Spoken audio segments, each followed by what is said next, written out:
Alhamdulillahi Rabbil Alamin.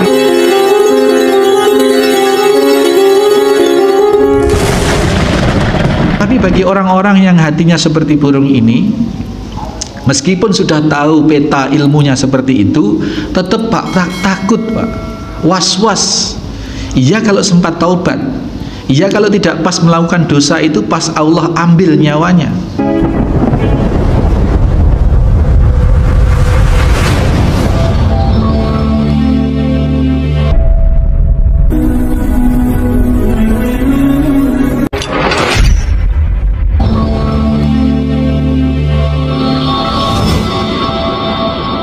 Bismillahirrahmanirrahim. Assalamualaikum warahmatullahi wabarakatuh. Innal hamdalillah nahmaduhu wa nasta'inuhu wa nastaghfiruh wa na'udzu billahi min shururi anfusina wa min sayyiati a'malina may yahdihillahu fala mudhillalah wa may yudlil fala hadiyalah. Asyhadu an la ilaha illallah wahdahu la syarikalah. Asyhadu anna Muhammadan abduhu wa rasuluhu la nabiyya ba'dah. Allahumma salli wa sallim wa barik ala Muhammadin wa ala alihi wa sahbihi wa mawala.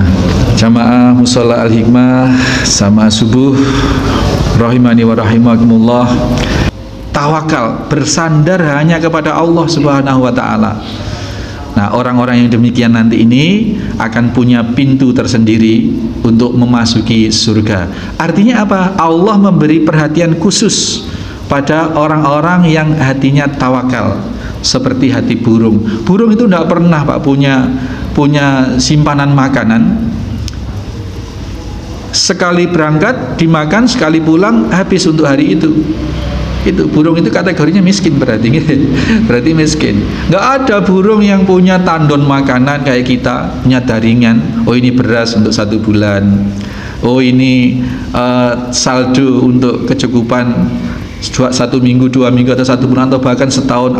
Bahkan ada yang punya saldo untuk 7 turunan ada. Burung enggak. Burung yakin hari itu berangkat hanya mencari apa yang dia bisa cari, yang halal. Burung tidak pernah macam-macam itu. Loh Ustadz, ada burung itu makanin nyuri tanaman saya. Itu nggak nyuri, ya memang itu hamparan bumi yang disiapkan oleh Allah untuk burung-burung. Kita hanya disuruh untuk nanam. Nah, tanaman kita ini merupakan bagian dari rizki bagian dari rizki makhluk-makhluk yang lain. Maka kalau saya punya kelengkeng Pak Toto punya kelengkengnya Pak Toto sempat dikerobong jadi utuh, alhamdulillah. Saya tidak sempat ngerobong, dimakani ini makani itu bagian rizkinya kelelawar lah, burung lah, rizkinya mereka. Dan jangan khawatir orang yang suka nanam, kalau dimakan burung, dimakan tikus, sawahnya dimakan hama ini dan itu terhitung sedekah. Kita nanam padi terus dihabiskan oleh apa tikus misalkan Pak. Ini kalau kita punya keyakinan dan punya ketawakalan, itu sedekah, nggak hilang harta kita gara-gara tidak panen, tidak hilang. Loh kurang gimana? Tapi ini hanya bisa dirasakan oleh orang yang benar-benar yakin dan tawakal kepada Allah, bahwa harta kita ini sesungguhnya adalah ya bukan milik kita gitu. Ketika Allah menghendaki harta kita dipinjam orang, uang kita dipinjam orang, tanaman kita dimakan burung, dimakan serangga, dimakan hama, itu ketika Allah menghendaki seperti itu kebaikan bagi kita. Bayangkan Pak, kita bisa sedekah 1 juta setiap hari selama 1 minggu saja, atau selama 1 bulan, berarti sebulan sedekahnya sudah berapa? 30 juta. Ini kalau orang tidak paham ya apa, mawuk-mawuk terus Pak, ngok-nyongokan Pak.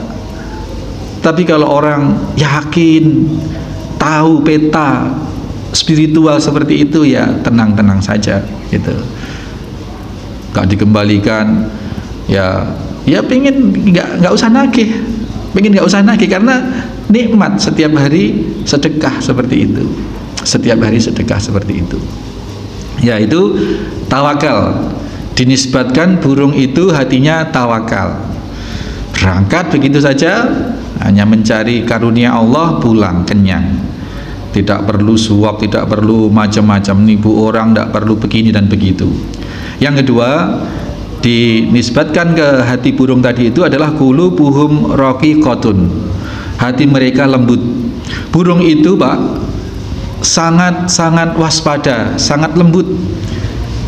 Coba kita lihat, burung itu kadang-kadang berkoloni, berkelompok. Jadi sesama burung, sesama mereka, burung merpati lah, burung apa, sering-sering kita lihat di langit itu terbang ribuan atau ratusan burung bersama-sama. Dan kok yang nggak ada yang tabrakan gitu. Hati mereka saling menjaga kelembutan. Itu hati yang lembut. Hati yang lembut dimaknai hati yang sangat-sangat toleran antar sesama, yang baik antar sesama mereka.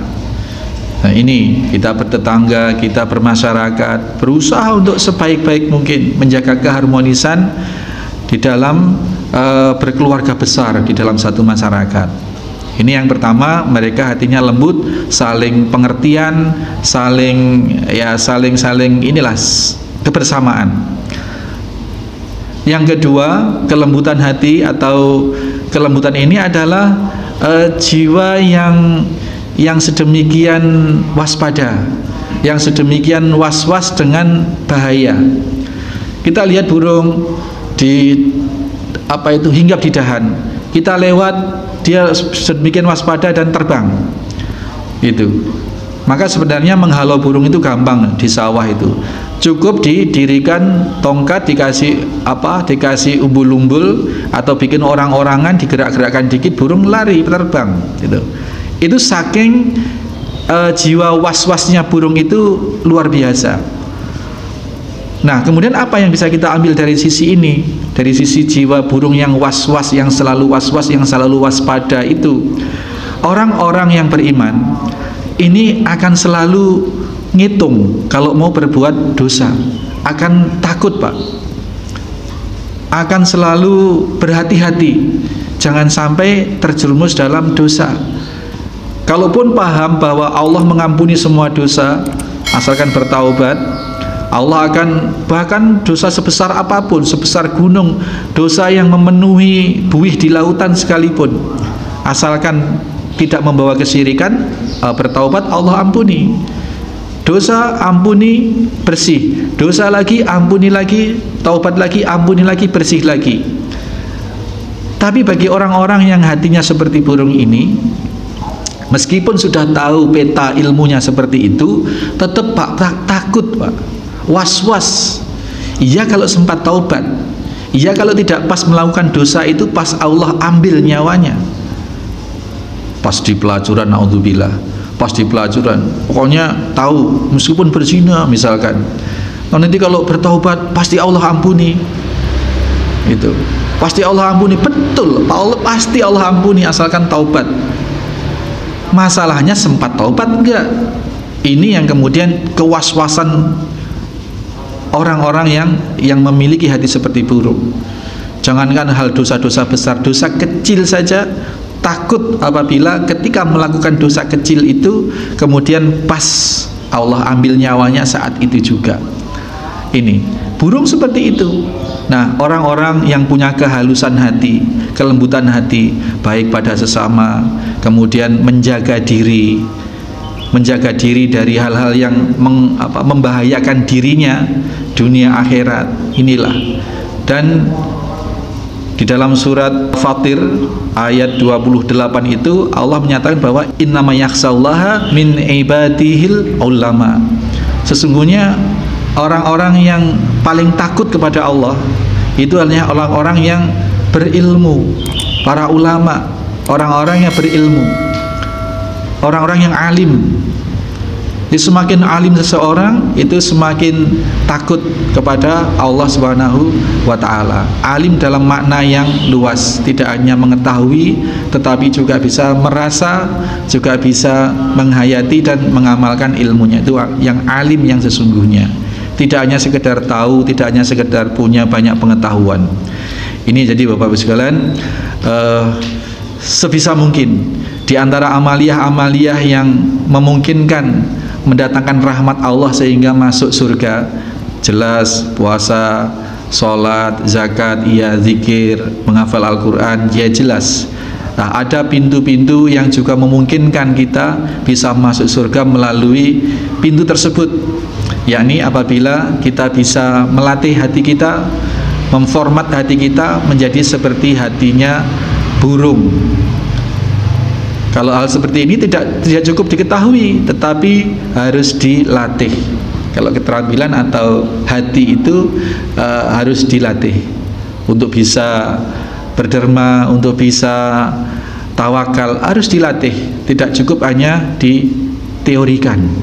Demikian ya Bapak sekalian, ini hadis pendek penjelasannya sedemikian komplit dari sisi ketawakalan dan dari sisi kelembutan hati yang memungkinkan seseorang bisa menyerupakan hatinya seperti hati burung. Sifat-sifat burung telah kita urai seperti itu, maka kita bisa melatih diri untuk bisa menuju ke posisi seperti halnya hati burung, yakni membangun ketawakalan dan membangun kelembutan, kelemah lembutan, kebaikan, sehingga menimbulkan rasa ketakwaan yang relatif sensitif terhadap ketakwaan, sensitif terhadap segala macam yang bisa membahayakan, baik bahaya dunia maupun bahaya di akhirat.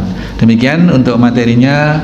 Masih ada waktu beberapa menit, monggo kalau ada yang ingin diobrolkan, disampaikan. Mungkin Pak Karso ada. Jadi ada burung yang jahat gitu Gong ya. Burung jahat. Bahkan burung-burung itu ditakdirkan oleh Allah ada yang rezekinya di dasar lautan. Gimana nalarnya? Burung di udara, di pohon, tapi rezekinya di lautan. Kalau kita lihat Archipelago itu Pak, Archipelago di TV, di channel-channel itu ada burung yang di atas laut, kayak burung camar, burung apa itu, ya ke laut, memang dia terjun ke laut, dan itu arah rezekinya ke sana. Nah, apakah burung itu jahat? Ada juga burung yang ngejar-ngejar tikus seperti itu. Itulah rantai makanan di dunia, kausalitas di dunia. Dan kita pun kalau dibilang jahat juga Pak. Kita itu ada ayam dimakan, ada sapi dimakan gitu. Nah, jadi itu bukan satu bentuk kejahatan, tapi memang satu bentuk sunatullah yang memang dijadikan rantai makanan itu oleh Allah, satu bisa menjadi sebab rizki dari yang lain. Apakah kalau kita memotong sapi, nyembelih sapi itu berarti kita jahat dengan sapi untuk kita kurbankan? Enggak. Justru kita mengantarkan ke surga sapi itu. Sehingga Pak saya itu kalau motong puluhan kambing, belasan sapi itu, yang ada dalam hati kita adalah kita akan mengantarkan dia ke surga. Jadi bukan kasihan, tetapi justru malah kita ini bangga bisa mengantarkan jiwa sapi ini nanti ke surga melalui penyembelihan kita itu. Nah, seperti itu. Jadi burung pun yang secara fisik kita lihat jahat, ada kelinci lari-lari tiba-tiba disaut, itu alap-alap atau apa itu, ada anak ayam di bawah, ini sesama unggas kok saling makan gitu. Nah, itu bisa jadi seperti itu. Bisa jadi mereka berzikir kepada Allah Subhanahu wa taala dan ingin menyelamatkan, ingin memberi kebaikan pada makhluk yang lain dengan caranya. Kalau mau motong ayam, motong kambing, motong sapi, ya dengan cara kita motong itu, dengan niat kita mengantarkan dia ke surga. Nah, bisa jadi meskipun kelihatannya ganas itu, elang atau apa itu, ini bisa jadi hatinya mereka bismillah untuk mengantarkan tikus atau kelinci atau ayam yang dimakan itu, mengantarkan ke surga. Dan itu memang arahnya ke sana. Jadi semua rantai makanan itu saling memberi manfaat. Yang dimakan memberi manfaat pada yang makan juga memberi kebaikan pada yang dimakan. Hakikatnya ke sana kok. Di sawah Pak ya? Sawah. Di sawah.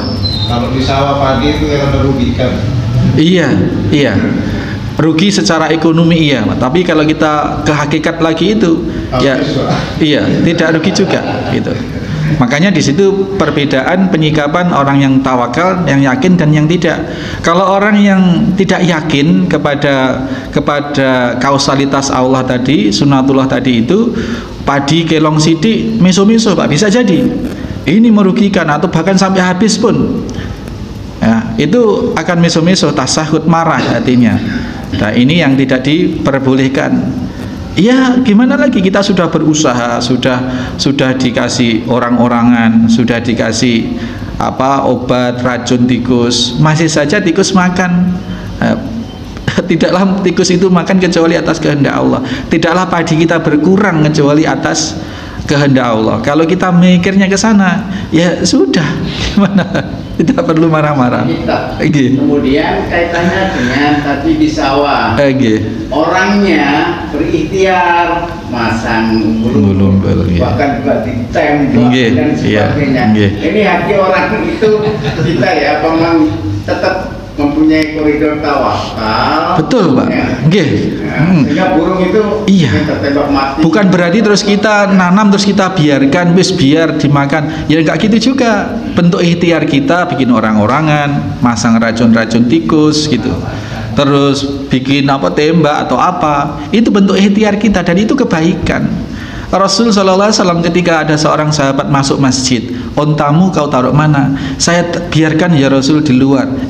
Bukan gitu tawakal. Saya tawakal ya Rasulullah, biar apa kata Allah. Bukan gitu, ikat dulu ontanya baru tawakal. Padinya jaga dulu baru tawakal. Jadi kita jaga padi, kita ngasih racun tikus, kita ngasih jaring dan lain sebagainya, itu juga tidak dosa, bahkan itu bentuk tawakal. Yang salah apabila kita nanam begitu saja dibiarkan, terus dimakan oleh hama habis, ya. Kalau kita nggak uring-uringan nggak apa-apa, Pak. Ya just sedekah gitu. Ya sedekah wes terus gitu. Tapi kalau terus meso-meso itu yang kemudian tidak boleh. Tasahud. Sabar, kemarin kita di bab sabar sudah, itu dilarang. Marah keadaan itu dilarang, tasahud. Gitu bedanya jadi pilah-pilahnya gitu. Wajib tetap kita berikhtiar. Brongsong burung nembak burung dan lain sebagainya wajib itu. Karena bentuk ikhtiar kita, tapi jangan kita kemana-mana keliling bawa senapan untuk cari burung, nembaki burung, Pak, jangan. Itu yang kemudian penjahat itu seperti itu, bawa burung angin tembak angin itu kemana-mana cari burung. Ini yang kemudian dilarang. Mereka cari rezeki, nyarikan makan anaknya, kok kita tembak? Kecuali kalau dalam konteks kita nanam tadi, kita tanam, kita lindungi, kita jaga. Kalau ada burung kita gurak, kita jaring, kita macam-macam, itu tidak masalah. Sampai sini ya Pak, milah-milahnya ke sana, Demikian, mudah-mudahan berfaedah, barokah. Subhanakallahumma wa bihamdika asyhadu alla ilaha illa anta astaghfiruka wa atubu ilaik. Assalamualaikum warahmatullahi wabarakatuh.